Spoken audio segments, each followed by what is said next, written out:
Ito ang Presidential Broadcast Service. Radyo Pilipinas. Radyo Publiko ng Bagong Pilipinas para sa Bagong Pilipino. Naghahatid ng mahahalagang balita at impormasyon na guugnay ng pamahalaan sa sambayanan. Tulay sa himpapawid ng serbisyo publiko. Radyo Pilipinas. Radyo Publiko. Ang boses ng Pangulo. Sa Iloilo, Radyo Pilipinas. 585 AM. Sa Radyo Pilipinas, alas 2:03 sa hapon. Mga labing ulihing hitabo, hibaluon, mga hangkat at tubangon, mga bagay nga importante. Aton ginahalungan, aton ginabantayan. Ululupod kita sa Bantay Banwa, Bantay Banwa. Ang programa nga magatulong sa inyo sang labing ulihing nga balita, mga panugyan o kampanya para sa kayuhan sang tanan. Ikaw, ako, kita, Bantay Banwa. Mayong hapon Western Visayas. Mayong hapon syudad kag probinsya sa Iloilo. Welcome sa pagpangalagad sa programa Bantay Banwa.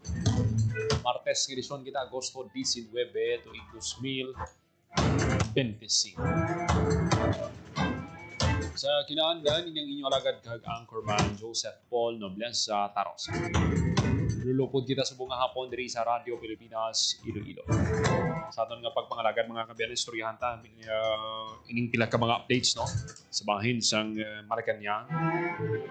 Pila ka mga ginpadulungan sang presidente sa iyang pagbisita sa Region 8. Samtang sa ibang paginaton nga balita, ang Iloilo Police Provincial Office bisitahan ni PRO6 Director Brigadier General Josefino Lican.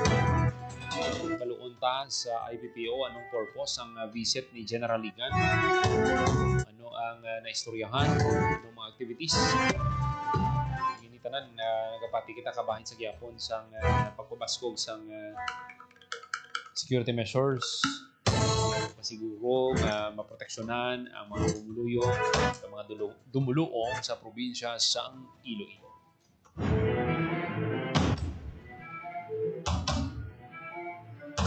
Muni nga oras kanami gid mag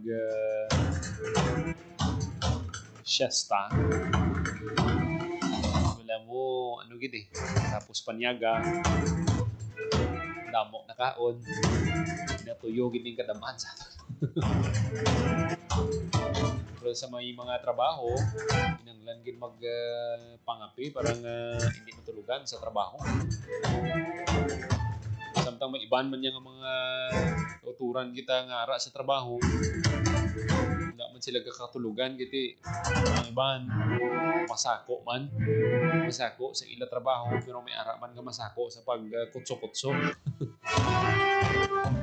Hindi kini malikawan no. Muna nga dapat mas mayugid nga unahon gid ang trabaho. Inistoryahan na kung tapos na ang trabaho. Na gid ang pinaka dapat gid matandaan sang aton nga mga empleyado. Dapat amligan gid ang trabaho. Kaya nga kadamo sa mga kauturan ta nagapangita sang trabaho, nagapangita sang opportunity nga mga trabaho. Pagtang kamo yati ara kamo sa inyo nga mga lubrahan. Hindi nyo gid pamusikan ina.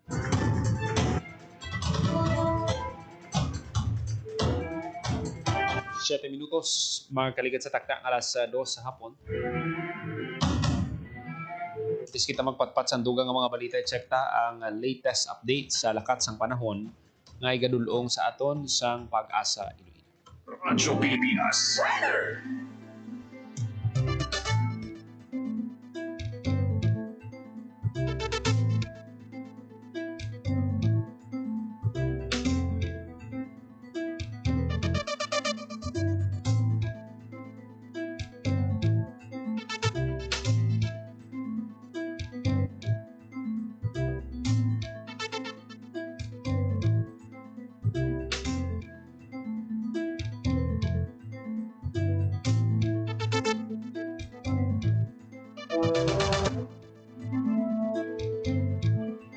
Ako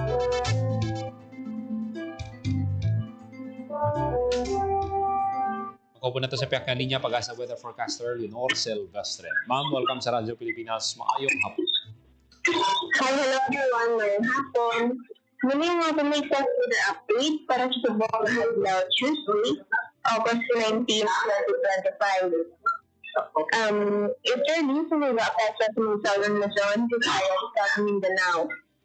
Kasi ang dinamonitor natin sa Baguio ngayon ay nakagawa na sa ating Philippine Area of Responsibility. And then may ipapata kang LTA yung dinamonitor sa ating part. So may kalayuan 1,675 km east of Eastern Visayas. May medium chance na mag-develop into tropical depression within the next 24 hours. Then din naman sa Western Visayas, maka-experience siya katasa mag-alumang kalangitan. Kung may mga katibig sa ulan sa mula sa Panako o Blabinagit, kahapon kang kagabihin tugas ang Eastern. Mahina sa big na kasaraan naman ang hangin natin yung maghahalin sa direksyon east to northeast, yung mga dalatang magkanay sa big na kasaraan at ang talad sa ating kabatatan. Forecast temperature natin generally is at 25 to 31 degrees Celsius. Ang adlaw nagbutla ka din ng 5:30 a.m. kung magatulog ini 6 and 7 p.m. karon sa hapon. Kung yung ating latest weather update, halong bilis may email at upload station. Ako si Leonor Silvestre na damo din. Salamat. Maraming salamat pag-asa weather forecaster Leonor Silvestre. So, ito mga kabiyan ng latest updates at sa pagdulong sa aton sa pag-asa Iloilo.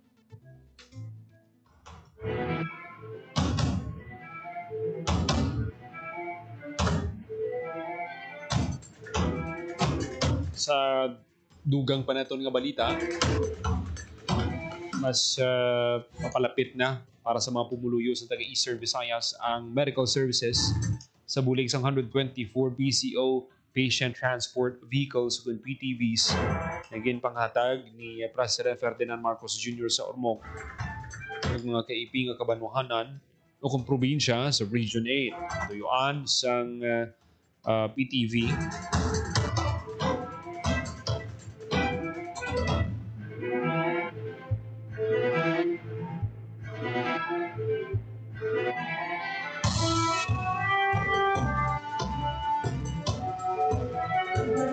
tuyuan sang mga PTVs na magkalabot no sa mga malayo nga lugar kung masiguro nga isang ara sila sa mga geographically disadvantaged nga mga lugar, madulong sila no malabutan sila sa mga salakyan sa oras ng medical emergency.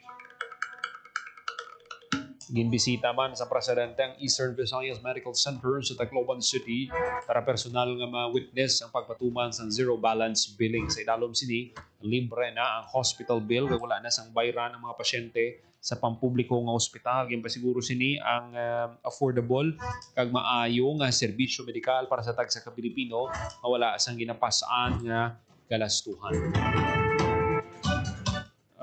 Nakita na to no ang efforts ng gobyerno na ma-implement ini. Pero ang nakita gid naton dapat pagid nga i-enhance ang gobyerno ang mga ospital panamion pagid dugangan ang facility ini agod nga mas madamo nga patients ang makater. Yan mo kung mag-invest kita sa medical services. Balan mo kung mag-invest kita dira, nagapati kita nga mas madamo nga pasyente ang mabulong naton, damo nga kabuhi ang masalbar naton. Kaya nga ang pasyente hindi na maminsar nga hindi na lang ako magpabulong.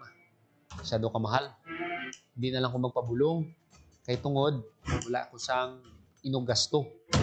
Pero kung ang facilities balanta hindi balanta mas lain ang services sa isa ka private hospital kumpara sa pampublikong hospital.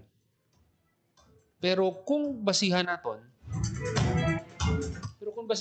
mga kabyanan ang serbisyo para rehos man lang ina sila ng medical professional ang nurse dira kag mga nurse galing kay overwhelmed sila. Siling kita nga overwhelmed, kadamo sa mga pasyente nga nagapadulong sa public hospital. Kumpara mo sa private, ang isa ka floor dira butang may 20 to 30 patients. Pila ka bilog ang nurses nila dira. Shifting. Sa kada shift siguro 5, 6. So kung mag 30 patients, so kada isa may 5. Bulos mo lang na sila actually. So like sa public hospital, kadamo gid. So para nga mag-complement ang inyong program, nagapati kita nga mas nami pagid kung ang facilities mapatahom kagti, which is nakita naton Western Visayas Medical Center subong gin pa nami pagid kag ang isa man sa maayo dira kay respectful ang ilang mga gwardiya dira. Ilan mo, you have to understand na ang ining mga pasyente garintoy na ning ulo nila. Tutuod yun na yung mga bantay, mga pasyente. Dalom na ang ginapaminsar nila. Kung hindi pagin maayo ang pag-abi-abi naton sa ila, pag-amuma naton sa ila, sigurado na yan, hindi manami ang resulta. So, muna, sa sining libre o kung sining zero balance billing, dapat ma-upgrade pagin ang facilities. Kung nadumduman ninyo sa probinsya sa Guimaras, ang Dr. Catalino Gallego Nava Medical Center, may hemodialysis machines na sila. Tapos may CT scan pagid. So, kumbaga, hindi mo na kinanglan nga magpadulong sa Iloilo para magpa-dialysis kaya may mga facilities na dira sa probinsya sa Guimaras. Ang bentahan sila para sa mga kauturan tanga nagamasakit, less expenses sa travel, mas malapit, kag matatapan sila dira mismo sa probinsya. Amo na gani, may mga issue bala sa flood control.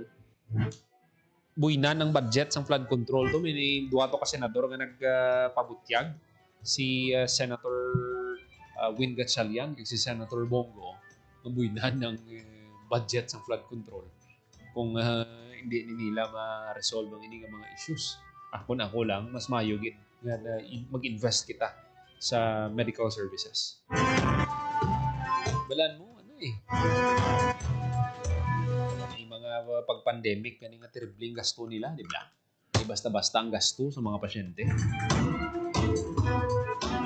Hindi namigid kung ma-upgrade, tapos may zero balance billing. At least bala makabulig-bulig sa mga kauturan tanga pigado. Luoy kuya sa mga pigado bala nga why nigid dya isang nugplite na lang. Kung pagastuhon ta pa sila, Pero dapat iyan gida. Bisan nga kulang ka kung may ara ka gid extra, invest ka man sa mga bagay nga makabulig sa imo kag hindi ka mangin pala sa anon sa imo nga mga himata.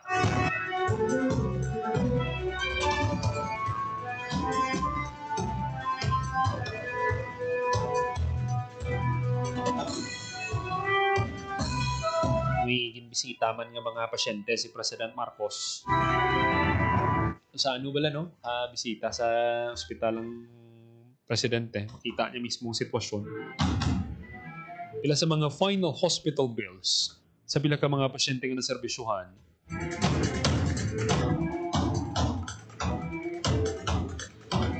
Padayon ang pag-implement siya pati professional fees wala na sa paligban ng aton ng mga pasyente. So good news gid ini,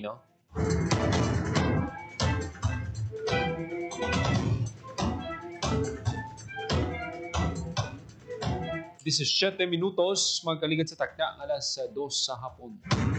Kita mismo mga kabyanan, experience naton ang pila ka beses nga ospital ang aton nga mga himata. Kag makita mo kung ano ka bugat ang gasto kung sa private hospital ikaw. Private ka man, may man sa public, no? Stressful with yan.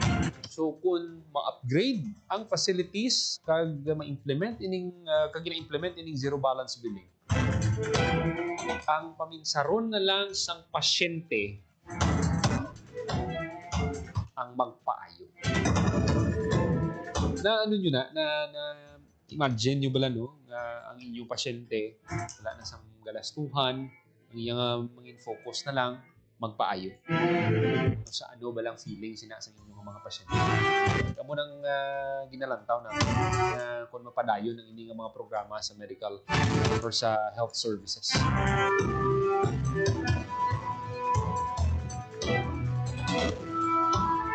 19 minutos makaligid sa takdang alas 2 sa hapon.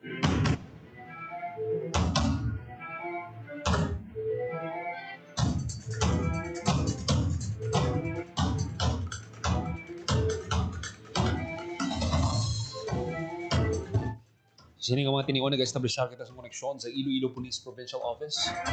Kantanan sa visit sa PRO6 Director Brigadier General Josefino Lican.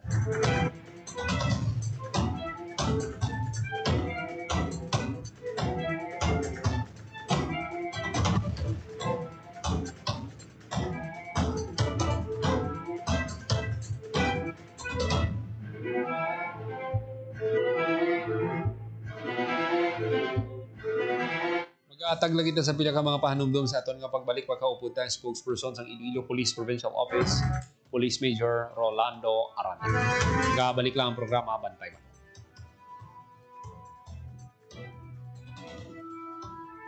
This is a public service announcement. Discipline is the key. Umiwas sa aksidente sa daan. Ang pagmamaneho ay may kaakibat na responsibilidad, hindi basta mapaandar lang ang sasakyan. Kilatisin ang sarili, ang kahandaan sa manibela, siguruhing inyong konsentrasyon ay hindi magagambala. Importante rin na ating laging isipin, init ng ulo ay huwag pairalin, bagkus kaligtasan ng lahat ang siyang dapat unahin. Isang mahalagang paalala mula sa Presidential Broadcast Service at Radyo Pilipinas, Radyo Publiko 738. Hindi na lang sa sariling bayan ay papabalas ang talento ng Pilipino.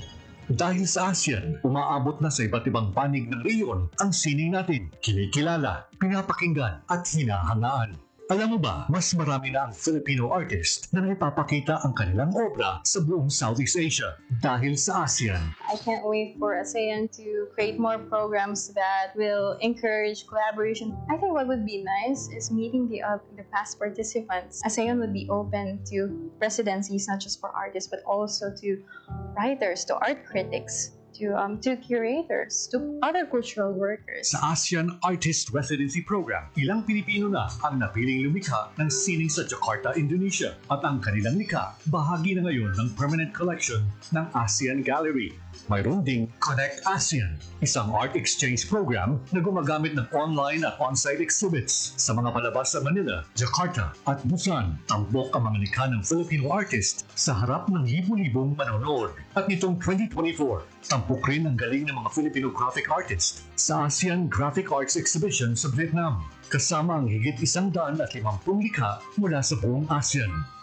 Pero higit pa sa pagpapamalas ng husay sa sining ang layunin ng ASEAN. Sa pamamagitan nito, nabubuo ang palitan ng kultura at ideya sa pagitan ng mga artist mula sa iba't ibang bansa. Mula rito ay sumisibol ang koneksyon, pagkakaibigan, at mga obrang mas makabago, mas makulay, at mas makahulugan.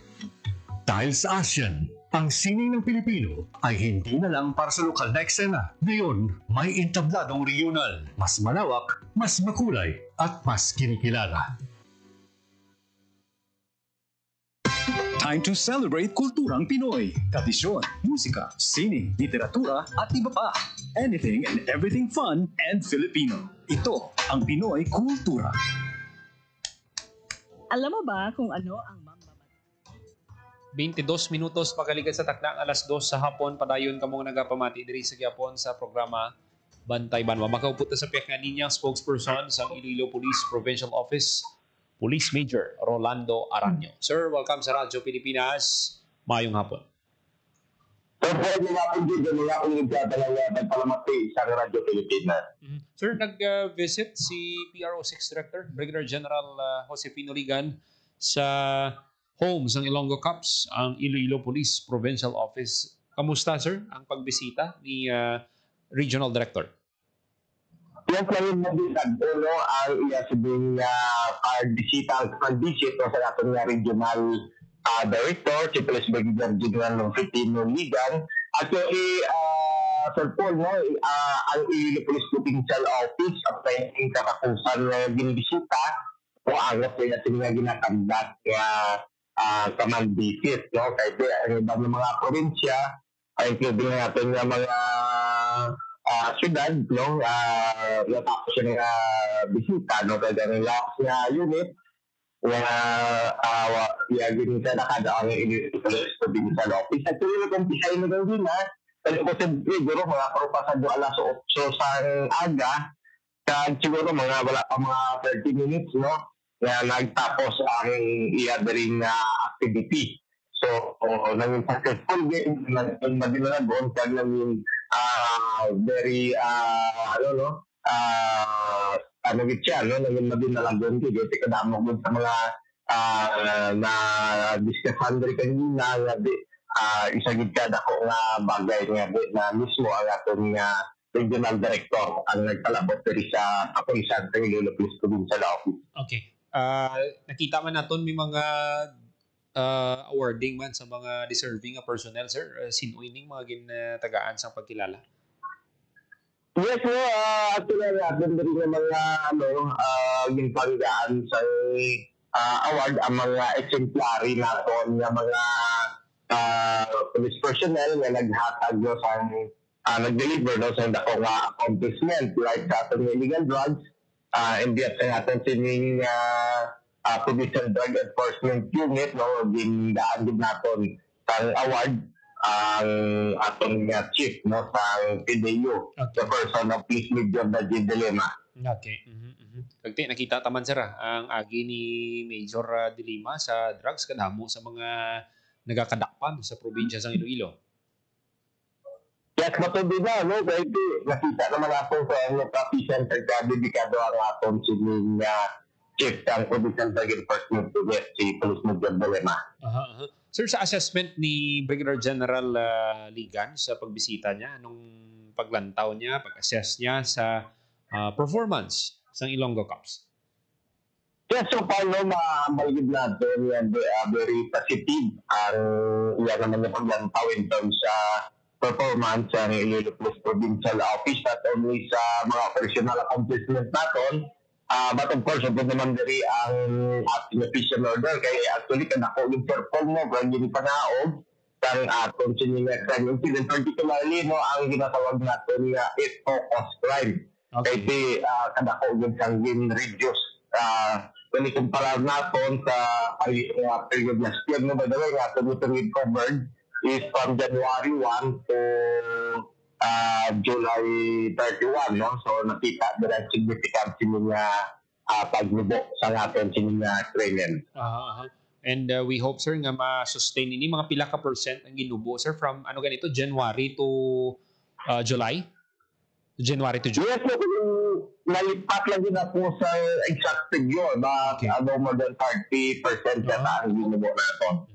Kadako, sir, kadako. Kag ang impact sini, ang nakita ang impact sini sa IPPO, kiti nagnubo sang dako gid nga porsyento ang 8 focus crimes.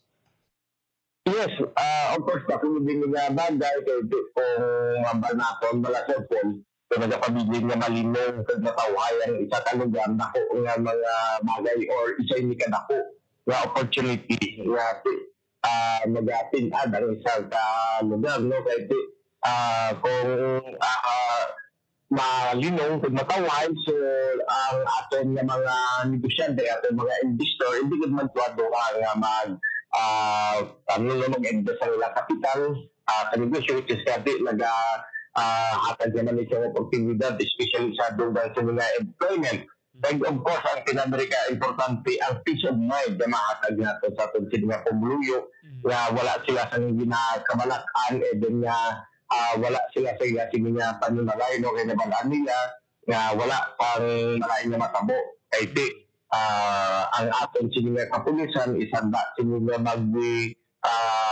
deliver no sa ila sige nga serbisyo ano man nga oras ano man nga pion no sa adlaw kung gadtunan kag of course ang isa gid ano na doon nga nakita nga nagabunga man ni sa ayos hindi na pagsalig no ang tuwa sa atong pumuluyo which is basically nag-convert man ni siya gidugang sige nga suporta ng kooperasyon sa aton sige nga mga programa at inisyatibo nga ginapatukan especially sa kampanya naton na maintain ang kalinero sa tawhay. Sa pag-visit ni Brigadier General Ligan sir sa IPPO, nakita niya ang accomplishments ng IPPO sa campaign against illegal drugs, sa pagpanubo sang krimen diriman sa probinsya.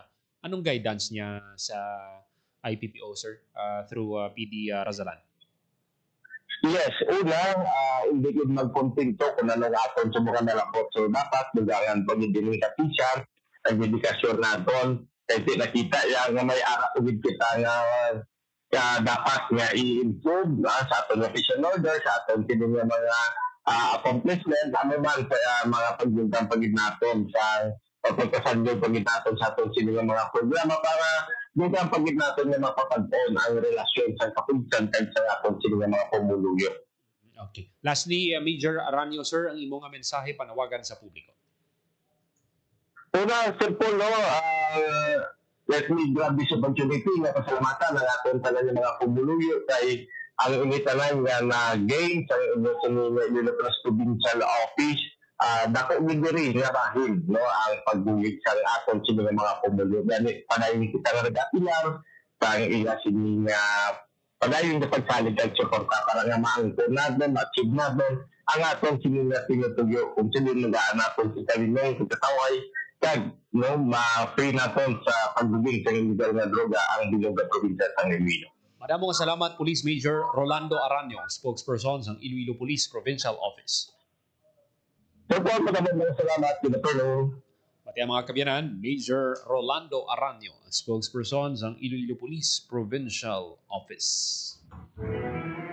So, dira mo makita ang pagbisita, no? Gintagaan pagkilala ang mga deserving personnel. And we hope masustain ini. Kag hindi lang dapat magkontento so kay Brigadier General Liga no, sa iyang guidance. Parayon sa gihapon sa pag-obra. Iti siyempre ang 5-minute response gid. Sabi nyo ha, sang nag-press con ni si General Ligan sang nagligad na ano gid na istoryahan gid ining 5-minute response. Ipakita niya man sa amon kung paano mag-respond ang mga pumuluyo, ang mga pulis sa 5 ka minuto. Sa sulod ng 5 ka minuto, ara na yun ang mga pulis may respondihan sa Haro, sa Kalibo, sa Boracay. May ara man gani sa Mulo. Hindi ko lang pagambal kung anong insidente ito, pero tanan to na respondihan. Dira mo makita na mas mas naging aggressive, mas naging mapisan pagid ang aton nga mga pulis. And we hope nga masustain ini. 31 minutos magaligad sa tagna nga alas 2 sa hapon. Magatag lang kita sa pila ka mga pahanumdom, magabalik lang ang programa Bantay Banwa. Akala ko dati, sobrang mahal ng tablets. Pero dahil sa ASEAN, halos zero na ang buwis sa tech imports. Kaya mas affordable na sa mga tulad kong estudyante. Sa digitized custom system ng ASEAN, mas mabilis dumating ang mga learning gadgets. Mas konti ang delay, mas marami ang matututunan. Mas madali na mag-source ng parts at accessories ngayon. Dahil sa trade agreements ng ASEAN, mas mabilis ang cross-border shipping at mas mura ang gastos. Dahil sa mas malawak na internet sa ASEAN, kahit sa probinsya nakakabili na kami ng tech online. At maraming ASEAN-made products na good quality. Abot kaya pa. ASEAN supports local innovation. Meron tayong mga hubs na tumutulong sa mga inventors at startups gaya ko para protektahan ang ideas at gawing negosyo. Hindi ako techie, pero ngayon marunong na ako magbayad at tumanggap ng QR gamit ang phone. Dahil sa ASEAN, mas accessible ang technology kahit sa maliliit na negosyo. Dahil sa digital trade provisions ng ASEAN, mas maraming tech brands online. Nakaka-order ako ng gadgets at accessories na dati ay imported lang. Ngayon, mas mura at legal. Dahil sa ASEAN, mas abot kaya ang tech, mas mabilis ang access, at mas maraming oportunidad para sa lahat. Innovation across borders para sa bawat Pilipino. Time to celebrate kulturang Pinoy. Tradisyon, musika, sining, literatura, at iba pa. Anything and everything fun and Filipino. Ito ang Pinoy Kultura. Alam mo ba kung ano ang mambabato? Think about the tap, tap, tap of the bamboo stick on a thorn to draw a symbol on someone's arm. This is the traditional Kalinga art of tattooing, performed and kept alive by traditional tattoo artist Wangod Ogay, also known as Maria Ogay from Buscalan, Tinglayan, Kalinga. Wikipedia says Wangod is the Philippines' oldest mambabato at 105 years old now. Sarah Barnes honors Wangod in My Modern Metro, telling Wangod's story as an apprentice at 15. Breaking the norm, learning the mambabatok tradition that used to be taught only to men. The art began with the indigenous Butbut warriors, headhunters, who got tattoos with special meaning, usually after a kill. But for women, the art portrayed standards of beauty. Wangod recalls her friends covering her arms and legs with tattoos she still wears proudly. She mixes her ink from pine soot and water and has hand-tapped tattoos on bodies of people from all over the world. Wangod inks a design that carries symbolic meanings specific to the mambabatok culture. Thousands come to make the long journey to get inked by Wangod. Discovery Channel featured her and her art in 2007 on Tattoo Hunter, bringing Kalinga art to a global audience. The National Commission for Culture and the Arts honored her with the prestigious Dangal ng Haraya Award in 2018. She was also nominated for the National Living Treasures Award. Yan ang Pinoy Kultura because our culture is cool. Sana'y tiyapin ng mga magulang kung maipanganak akong malusog. Kumain si nanay ng may sustansyang vitamin A panlaban sa impeksyon para din sa mata, balat, bumbunan at mga buto. Ayon, pampabuhay ng dugo at muscles. Ayodin, pang-iwas sa komplikasyon at pagiging abnormal. Importante din ang check-up kay doktor kasi healthy nanay, ganda buhay.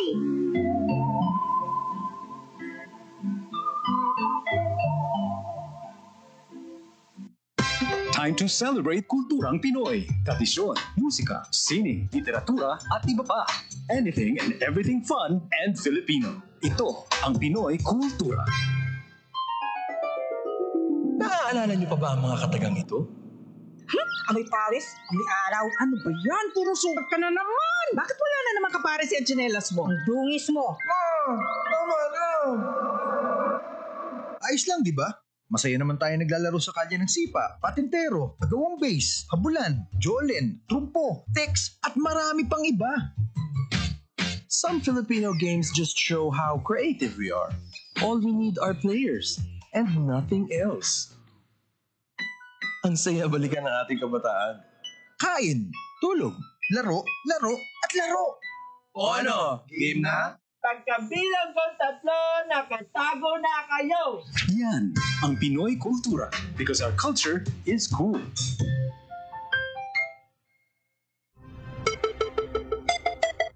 Ang violence against women and their children o VAUC ay isang krimen at hindi isang pribadong usapin lamang.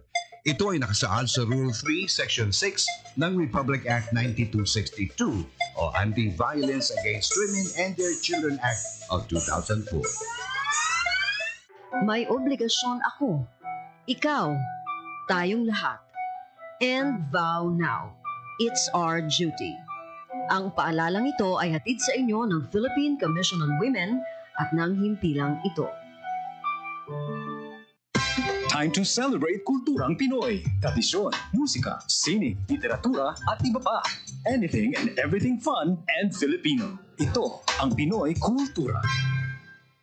It's a leap of faith.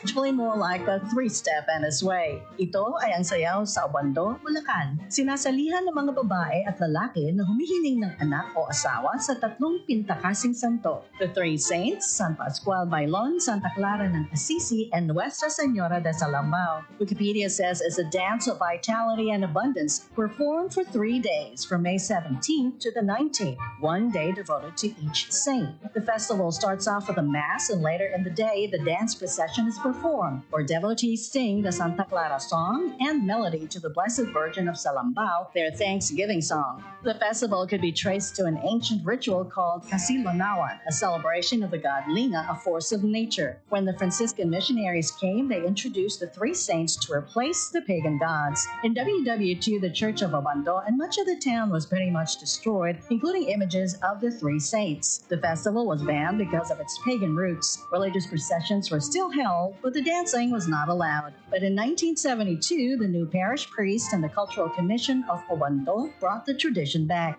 Sayaw sa Obando has survived for centuries, holds up to this day, and yes, it was another victim of the COVID, but on hold just like other mass activities. But in May this year, thousands of devotees, mostly families and couples, came back to pray for children and perform the fertility dance in the streets of Obando, and just to be safe, with face masks on. Yan ang Pinoy Kultura because our culture is cool. Hatid ay balita, impormasyon at sari-saring kaalaman tungkol sa sektor ng agrikultura sa ating bayan. Usapang Agrikultura. Kasama ang Department of Agriculture. Alamin ang mga hakbang ng administrasyon para mas mapaunlad pa ang iba't ibang industriyang agrikultural at pakinggan ang mga proyektong handog sa mamamayan upang mapalago ang kanilang mga kabuhayan. Usapang Agrikultura. Lunes hanggang Biyernes, alas 5 ng umaga. Dito lang sa Radyo Pilipinas. Uy, Julie! Sarap dito ni Elma. Parang tulalang-tulala ka dyan. Mama, tulungan mo ako. Akala ko tita mo. Sumama naman ako. Tapos sarap niya ako. Anong gagawin ko? Ano? Pumunta sa inyong barangay o Police Women's Desk o sa DFWD na may serbisyo para sa mga biktima ng rape. Ang rape ay labag sa human rights at ng anti-rape law. May obligasyon ako. Ikaw. Tayong lahat. And vow now. It's our duty. Ang paalalang ito ay hatid sa inyo ng Philippine Commission on Women at ng himpilang ito. Time to celebrate kulturang Pinoy. Tradisyon, musika, sining, literatura at iba pa. Anything and everything fun and Filipino. Ito ang Pinoy Kultura. Nowadays, to see something, all you need are a few keystrokes and you got it. But as we all know, nothing beats seeing sights in person, especially if it's all under one roof, like our own National Museum of Fine Arts. The structure itself has a rich history, but that's for another time. Ang National Museum of Fine Arts ay matatagpuan sa siyudad ng Maynila. Dito makikita ang koleksyon ng mga obra maestra ng ating magagaling at tanyag na mga artist, tulad ng illustrators na sina Liborio Gatmonton at Larry Alcala. Naroroon din ang mga larawan na kuha ng iba't ibang magagaling na Pilipino photographers. And of course, the treasured works of legendary artists like the Spolarium and the Parisian Life by Juan Luna, La Iglesia contra el Estado ni Felix Hidalgo, The Filipino Struggles Through History ni Botong Francisco, Mga Manok and Farmers, both by Vicente Manansala, and so many more. Get immersed in our beautiful culture of arts by visiting the National Museum of Fine Arts today. Yan ang Pinoy Kultura because our culture is cool. 41 minutos, mga kaligasatak ng alas 2 sa hapon para yung kabungan nagapamati diri sa Gapon sa programa Bantay Banwa. This time magkakuha kita sa report. Sentro Kalinga Teen Center 2.0 sa San Enrique official na ginbuksan. Kuha kita sa detalye sa report ni Marian Grace Ereniata. Radyo Pilipinas. Radyo Pilipinas. Report. Yan, mayong hapon. Paul, mayong hapon, sakto ina no opisyal na gibuksan ang Sentro Kalinga Teen Center 2.0 sa munisipalidad sa San Enrique, Iloilo nga ini Paul makabulig sa pag-address nato no sang kaso sang teenage pregnancy. Ginbuksan no ang Teen Center 2.0 sa Dominador Abang Memorial National High School sining karon lang para nga magtanyag sang kalinga o kon pag-atipan sa 427 ka mga estudyante no sa nasambit nga buluthuan nga nahamtang sa Barangay Garita kag syempre lakip man no sa mga pamatan-on naton gikan sa mga kalapit sang barangay nga mapili kag kubay. So ginpangunahan diri ni Governor Arthur Defensor Jr. ang inauguration, no, kaupo diri sa Vice Governor Lian Dibuki, ang head sa aton nga Provincial Population Office, Attorney Von Soperio, lakip man si Mayor Giancarlo Nino Fernandez, Vice Mayor Rosario Mediatrix Fernandez, yara man dito nun si Fort Iloilo District Board Member Rolando Distura, kag ang aton nga SK Provincial Federation President nga si Isara Javier. So ginpahayag diri po no ni Governor Defensor nga ang building Paul kabahin inino or ang pagtukod sa building kabahin inino sang commitment sang aton nga gobyerno probinsyal para nga ti mapausab no or for the development sang aton man nga kabataang Ilonggo. Samtang ipahayag naman yan ni Attorney Superio nga ini Paul no nga pasilidad makatapda inino sa lapnagon nga teenage pregnancy pinaagi sa pag-offer sa mga nanuhay-tuhay nga approach, lakip diri sa mga approach no ang paghatag sang reproductive health coaching, mental health education, peer counseling, life skills training kag even gani no ang legal aid. So gintumod no ang ginatumod diri no ni Attorney Superio no nga alarming no ang report sa Commission on Population or ang ginatumod diri no ni Attorney Superio ang alarming nga report sang aton nga Commission on Population and Development na tuhoy sa aton nga adolescent pregnancy sa pungsod. Kag nagpasalamat naman niya si Mayor Fernandez sa aton nga gobyerno probinsyal sa pagtukod no sang sini nga pasilidad nga sunod sa aton nga alkalde sanctuaryo inino or sanctuary para sa aton nga kabataan sa San Enrique. Ang aton nga Teen Center 2.0 Paul level up inino nga version sang existing naton nga school-based multi-purpose teen center projects ang Iloilo Provincial Government. Sa upgraded naton nga version, may ara ini siya no construction sang 3.5 million pesos nga stand-alone building nga dedicated no bilang venue sa development kag empowerment sang aton nga pamatan-on Paul. Okay. Yan, luyag na tanong yung baluan, kamusta ang pagbaton no, sa mga kabataan, sa mga teen centers na gina-establish sang PPO, kiti balanta may ara gid nga hindi bala receptive yes. Kulbaan sila nabasi nga sa ulihim la imbis nga makabulig sa ila bala kumbaga may fear sa ila bala kamusta. Yes, actually po no isa ina no sa mga concern man no but sa bahin niya po no sa atong kabataan no kiti ini no mangin palagyan abi mo nga para sa mga nanuhay-tuhay nato no nga pag-istoryahanay no about syempre no paano nato mapanubo ang teenage pregnancy manamo no makita nato sila ragway po no nga nag-attended to no ang pila naton ka mga estudyante kag ini po wala man ginapilit mo sa aton nga kabataan ang aton diri nga tinutuyo is ma-educate pagid sila po no para nga ti mapanubo naton ining kaso no sa teenage pregnancy. Sa aton po last time nga pag-attend no sa press conference ang aton nga Commission on Population and Development Region 6 isa gihapon po no sa kinakabig nga pressing issue sa pamatan-on naton no ining adolescent pregnancy naton kiti according diri no sa aton nga RD ang population sa Western Visayas lakip diri ang Negros Occidental kag Bacolod City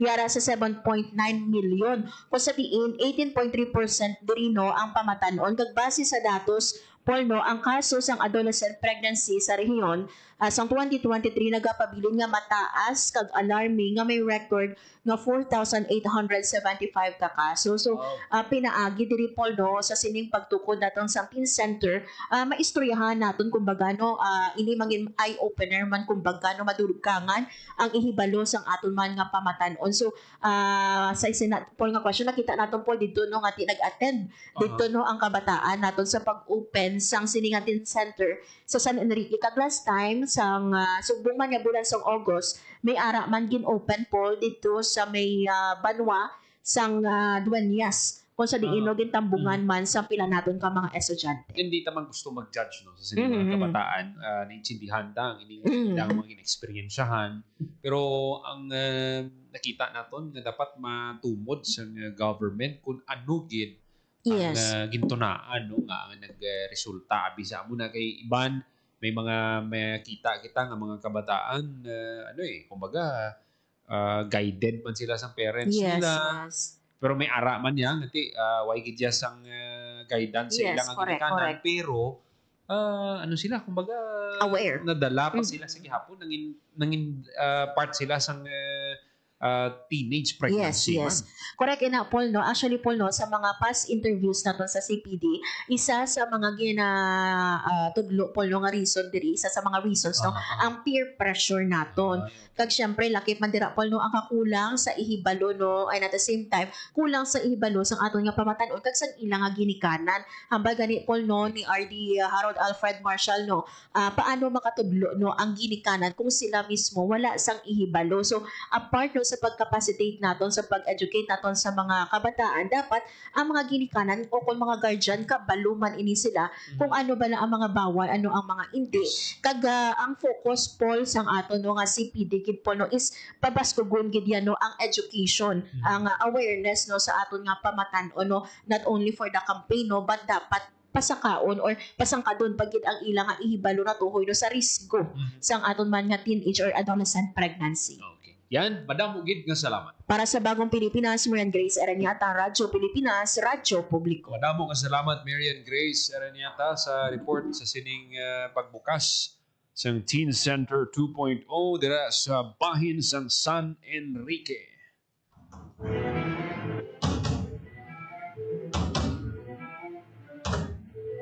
Mga kabiyanan, ano gid no? Ang issue sang teenage pregnancy. Sa una tugtog subong nagapabilin sa gihapon nga challenge ang pag-address ini. Although may mga interventions na ginahimo ang government naton, may mga teen centers, pero may ara sa gihapon. Sakto tong hambal ni Marian no, nga dapat hindi lang mga kabataan ang educate kundi ang mga ginikanan. Kag ang nakita ko gid sina ang mga kabataan dapat open sila.